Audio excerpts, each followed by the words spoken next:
Good morning बच्चों। आज हम क्लास 10th के अध्याय 2 बहुपद पोलिनोमियल के बारे में जानते हैं। बहुपद क्या है पहले इसको हम समझते हैं। बहुपद इसको हम अंग्रेजी में पोलिनोमियल कहते हैं। पोलिनोमियल बहुपद क्या है? एक प्रकार का बीजीय व्यंजक है। वैसा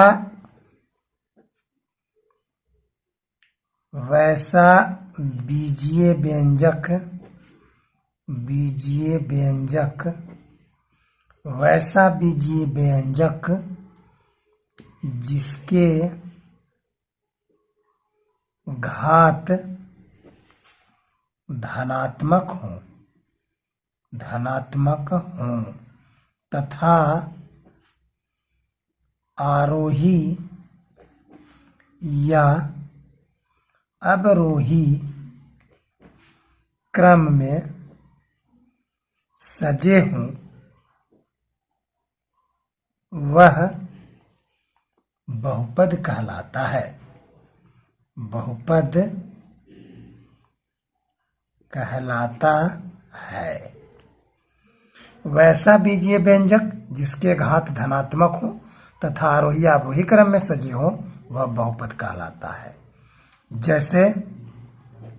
जैसे हम कह सकते हैं x² + 1 या 2x + 3 है न, या x³ + 2x + 1 आदि। ये सब सारे बहुपद हैं।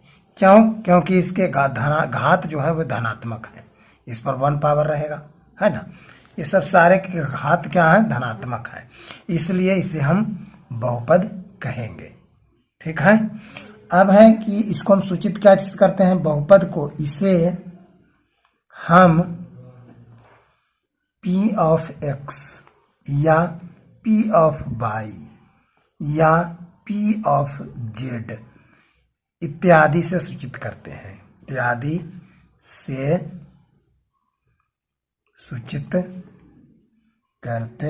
हैं। p का मतलब हो गया पोलिनोमियल। पोलिनोमियल मतलब बहुपद। x का बहुपद, x में एक बहुपद, y में एक बहुपद, z में एक बहुपद, यानी p(x), p(y), p(z) इस तरह से हम इसको सूचित करते हैं। तो ये हो गया बहुपद।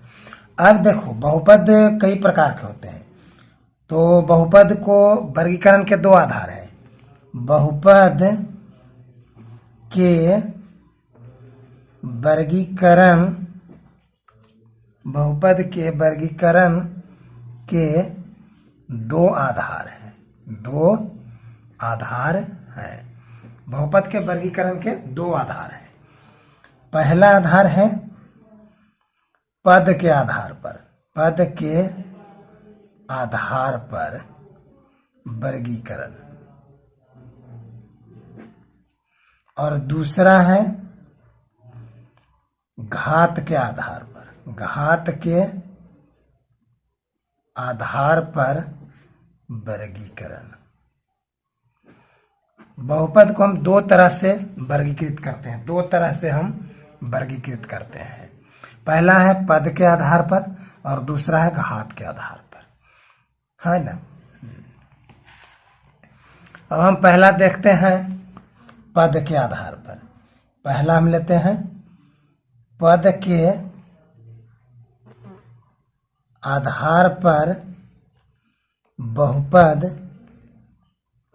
निम्न प्रकार के होते हैं। निम्न प्रकार के हैं, है ना। 1 नंबर में लेंगे पद के आधार पर एक पदी बहुपद। एक पदी बहुपद मतलब नाम से पता लग रहा है कि इस बहुपद में एक पद होगा, है ना। जिस बहुपद में केवल एक पद होता है, केवल एक पद होता है वह एक पदी बहुपद कहलाता है।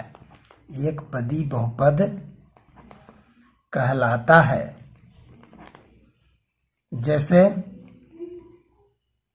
जैसे रहेगा x या एक्स क्यू, है ना, इत्यादि, इस तरह से रहेगा एक पद वाला। दूसरा हो जाएगा इसी तरह से, दूसरा हुआ द्विपदी बहुपद। द्विपदी बहुपद, है ना, जिसमें जिस बहुपद में दो पद होते हैं, दो पद होते हैं, वह द्विपदी बहुपद कहलाता है। बहुपद कहलाता है। जैसे एक्स स्क्वायर प्लस 1 या एक्स प्लस 2, है ना, एक्स क्यू प्लस 3 इत्यादि। इस तरह से इसमें दो पद, एक पद, एक पद, दो पद, दो पद, दो पद, तो जिसमें दो पद हो वह द्विपदी बहुपद। इसी तरह से जिसमें तीन पद हो त्रिपदी, जिसमें चार पद हो चतुर्पदी, पांच पद हो पंचपदी। इस तरह से इसका आधार होता है और प्रकार होता है। इस तरह से आप लिख सकते हैं, बहुत सारा होगा। दूसरा हम देखते हैं, दूसरा घात के आधार पर। घात के आधार पर बहुपद निम्न प्रकार के होते हैं। निम्न प्रकार के होते हैं। घात के मतलब पावर, है ना, पावर के आधार पर। पहला है एक घातीय बहुपद। एक घातीय बहुपद। एक घातीय बहुपद मतलब एक घात वाला, है ना। जिस बहुपद का घात एक हो उसे एक घातीय बहुपद कहते हैं, है ना। एक घात वाला बहुपद एक घातीय बहुपद कहते हैं। इसका दूसरा नाम है, इसे रैखिक बहुपद भी कहते हैं। रैखिक बहुपद भी कहते हैं, है ना। एक घात वाला बहुपद को एक घातीय बहुपद या फिर रैखिक बहुपद कहते हैं। दूसरा आता है द्विघातीय बहुपद। द्विघातीय बहुपद। द्विघातीय बहुपद जिस बहुपद का घात दो हो वह द्विघातीय बहुपद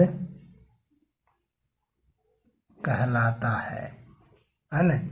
जैसे x square plus x plus 1 या एक्स स्क्वायर प्लस 1 या एक्स स्क्वायर प्लस 2, यानी पावर इसका कितना हो, 2 हो, है ना, इत्यादि। इसी तरह से त्रिघातीय बहुपद। तीसरा आ जाएगा त्रिघातीय बहुपद।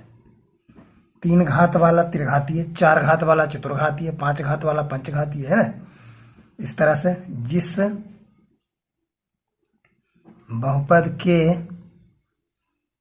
बहुपद का घात 3 हो वह त्रिघातीय बहुपद कहलाता है। जैसे 3 घात वाला x cube plus x square plus x plus 1, है ना, या एक्स क्यूब प्लस 1 या x cube plus x square plus 2 इत्यादि। इस तरह से त्रिघातीय बहुपद हो गया। इसी तरह से आगे हम चतुर्घातीय, पंचघातीय, षष्ठघातीय ये सब हम बना सकते हैं, लिख सकते हैं। अब हम देखते हैं बहुपद के घात के बारे में जानते हैं, है ना।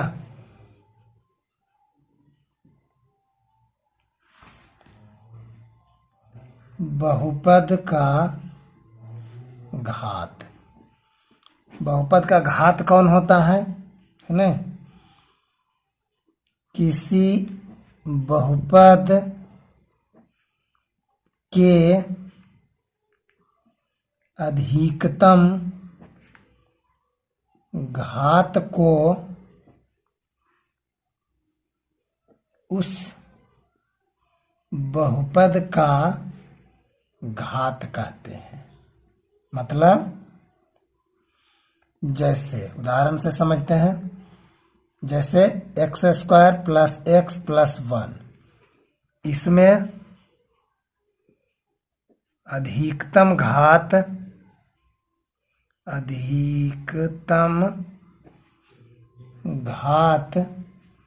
इसमें अधिकतम घात 2 है ना। इसलिए बहुपद का घात 2 है। इस तरह से रह सकता है x cube plus x square plus x plus 1, इसमें बहुपद का घात 3 है। अर्थात बहुपद में जो सबसे बड़ा घात रहेगा वही बहुपद का घात होगा। X cube, x square, x 1, इसमें सबसे बड़ा घात 3 है, इसलिए पूरे बहुपद का घात हो जाएगा 3। इस तरह से हम किसी बहुपद के घात निकालते हैं। अब हम जैसे देखते हैं रैखिक बहुपद। रैखिक बहुपद कौन होता है? जो जिसका एक घात हो। एक घातीय बहुपद को रैखिक बहुपद कहते हैं। घातीय बहुपद पहले पढ़ चुके हैं, है ना। एक घातीय बहुपद को हम रैखिक बहुपद कहते हैं। जैसे उदाहरण तो हम पहले भी देख चुके हैं, जैसे 2x प्लस 1 या y प्लस 2, ये सब सारे रैखिक बहुपद है। इसका सामान्य रूप होता है ना। इसका व्यापक रूप क्या होता है? ax प्लस b, इसी रूप का होता है। ax प्लस b, जहां a बराबर नहीं होता है 0 के, है इसके व्यापक होता है, कॉमा होता है ना। इसका व्यापक रूप यही होता है। रैखिक बहुपद का व्यापक रूप ax प्लस b होता है, मतलब इसी रूप का रैखिक बहुपद होता है सब, है ना। इस तरह से हम द्विघात बहुपद भी दे सकते हैं। द्विघात बहुपद का व्यापक रूप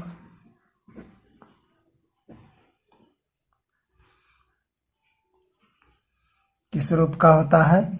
ax square plus bx plus c, जहां a बराबर नहीं है 0 के रूप का होता है। इस तरह से त्रिघातीय का भी हम देख सकते हैं। त्रिघातीय बहुपद का व्यापक रूप होता है ax cube plus bx square plus cx plus d, जहां a बराबर नहीं है 0 के रूप का होता है। ये सब इसके व्यापक रूप है ना। इसी तरह से चतुर्घातीय, पंचघातीय, षष्ठघातीय ये सब होता है।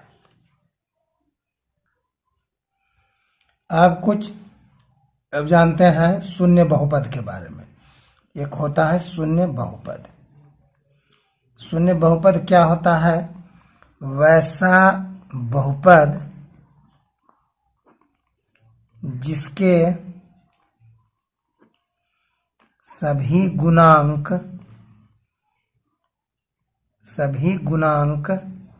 शून्य मतलब 0 शून्य हो, वह शून्य बहुपद कहलाता है। जैसे 0 into x square plus 0 into x plus 0 into 1, यानी इसके में सभी गुणांक क्या है? शून्य है, इत्यादि। इस तरह के बहुपद को हम शून्य बहुपद कहते हैं। अचर बहुपद के बारे में जानते हैं। अचर बहुपद है ना।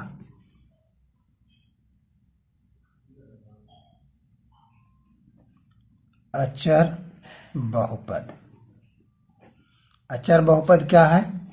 वैसा बहुपद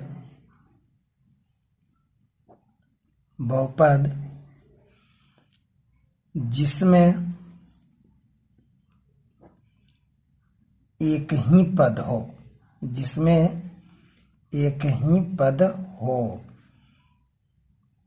जो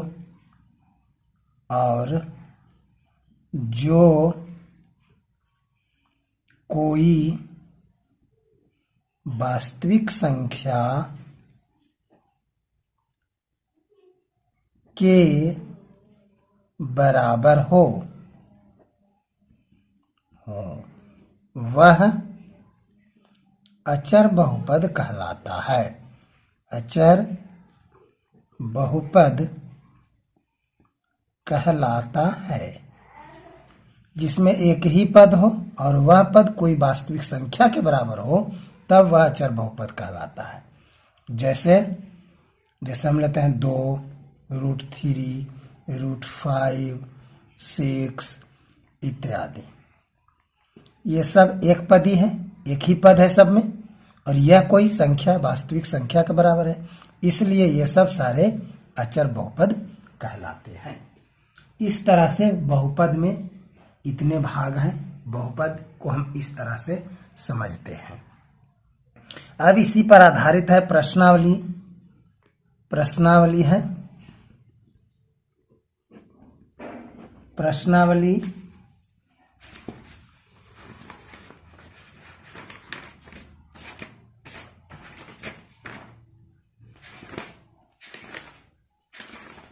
प्रश्नावली 2.1, प्रश्नावली 2.1 है ना।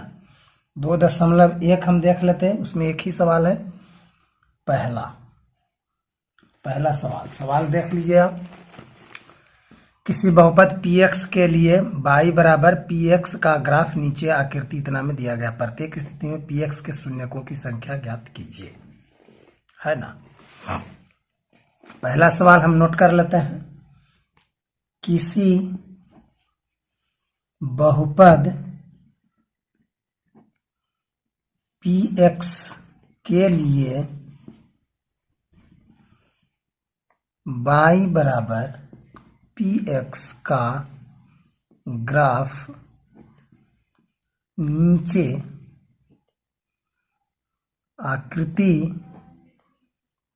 आकृति 2.10 में दिया है। प्रत्येक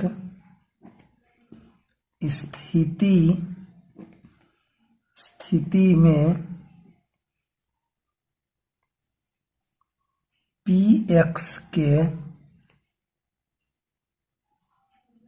शून्यकों की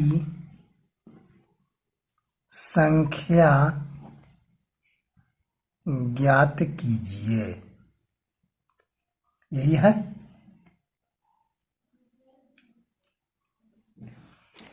पहला देखते हैं।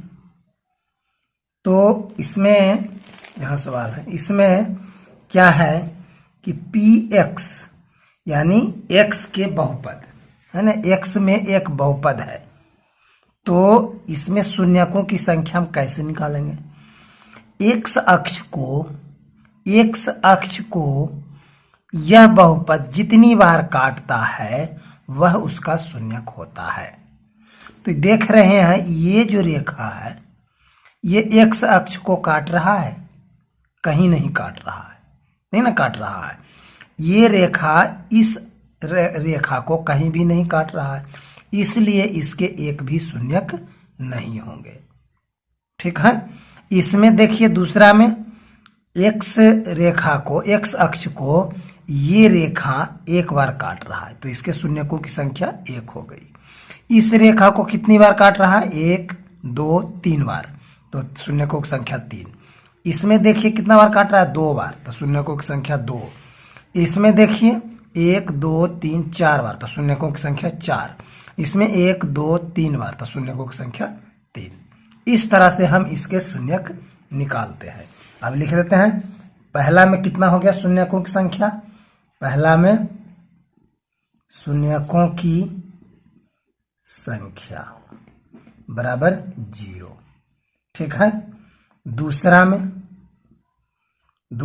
शून्यकों की संख्या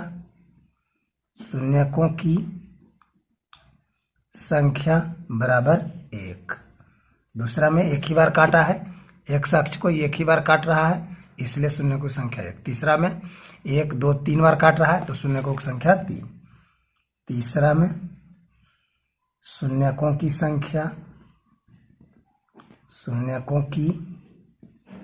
संख्या बराबर 3 शून्यक हो गया। उसी तरह से चौथा में कितना हो गया? शून्यकों की संख्या बराबर, चौथा में देखिए, चौथा में कई बार काट रहा है? 1 2 बार, तो हो गया 2 शून्यक। शून्यकों की संख्या 2। पांचवा में शून्यकों की संख्या बराबर, शून्यकों की संख्या पांचवा में कई बार काट रहा है? 1 2 3 4 बार, तो शून्यकों की संख्या कितना हो गया? 4। और छठा में कितना हो गया? शून्यकों की संख्या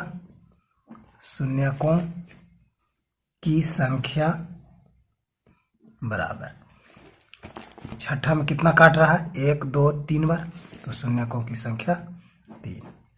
इस तरह से प्रश्नावली 2.1 समाप्त होता है। अब हम अगले वीडियो में अगले प्रश्नावली को देखेंगे, उसका परिचय देखेंगे। इसको बढ़िया से पढ़िए, समझिए, और अच्छा लगे तो लाइक कीजिए, दोस्तों को शेयर कीजिए और सब्सक्राइब जरूर कीजिए।